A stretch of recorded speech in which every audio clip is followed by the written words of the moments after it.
What's going on, everybody? It is the one and only Q here from Retro Q Gaming, and we're going to talk today about a little something and its potential possible future. That thing is something that many people think incorrectly that I do not like and do not care for, but that is portable slash handheld gaming. Now, we'll get into why people don't pay attention and why they're incorrect about that in a little bit, but anyway, we're going to talk about that and its potential future.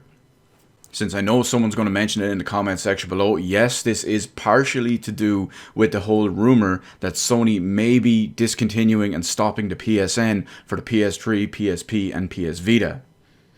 I'm not going to talk about that in this video, and I'm not going to make a separate video or topic about it just yet until it gets confirmed and announced. Anyway, back to what we're talking about here. So, handheld gaming slash portable gaming.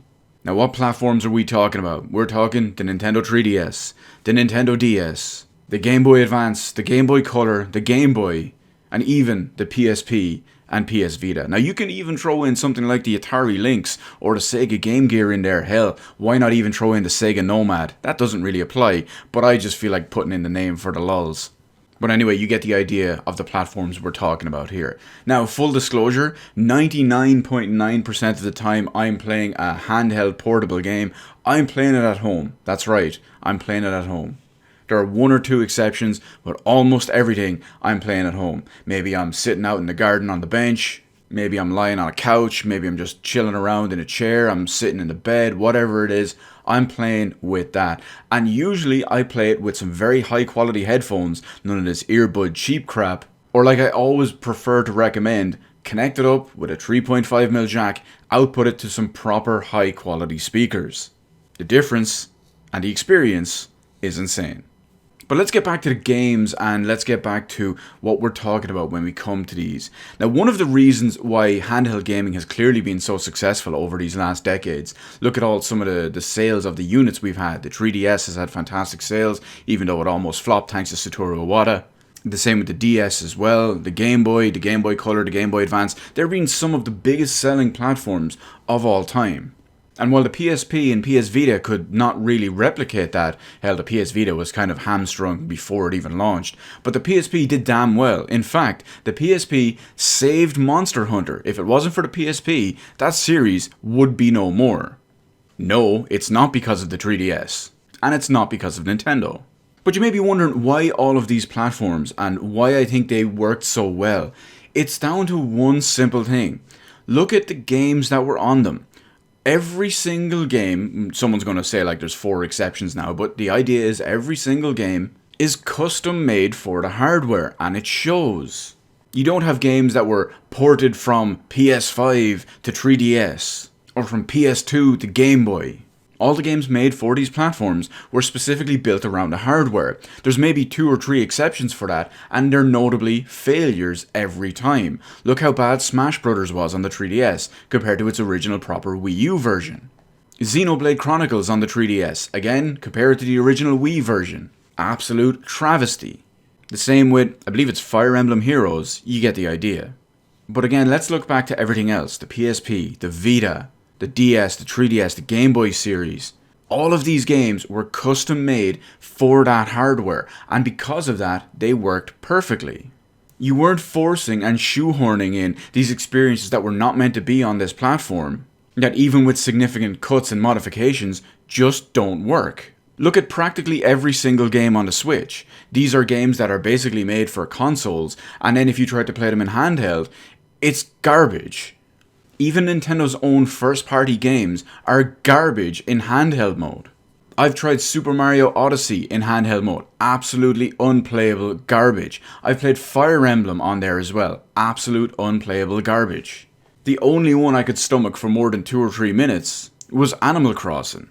But it just goes to show, you have all of these old platforms with games specifically made, thousands, if not tens of thousands, and hell, if you put all the platforms together, maybe hundreds of thousands of games specifically designed for individual unique hardware, and they worked perfectly for it. Instead of having these ones that were not designed for it, not designed to run on it, and squeezing them, shoehorning it on there with massive cuts, and they still don't work. TLDR, the Switch is garbage. But anyway, what are we talking about when it comes to the future of handheld gaming? Now, we all know that there's rumors out there that Sony are making this new handheld. Personally, I don't believe it because these rumors have been going on for about 4 or 5 years now. Hell, there's rumors for everything for even longer. And they all have no basis whatsoever.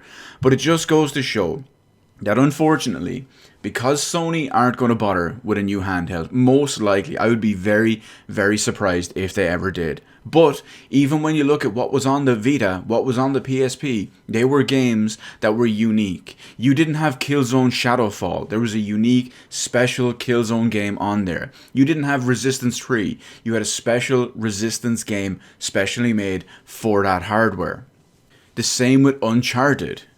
I don't know if it was a good game or not, but Uncharted Golden Abyss was a specific game for the Vita just made for that, exclusively for that, based around the hardware. Instead of just taking Uncharted 4 and cramming it down. And yeah, imagine that. That's what the Switch is like for every game.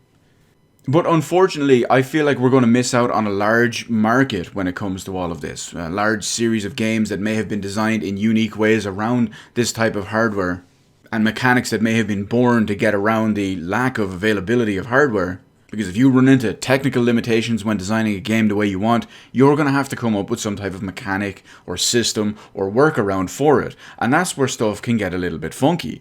And that can give birth to brand new mechanics, brand new systems, and potentially brand new whatever.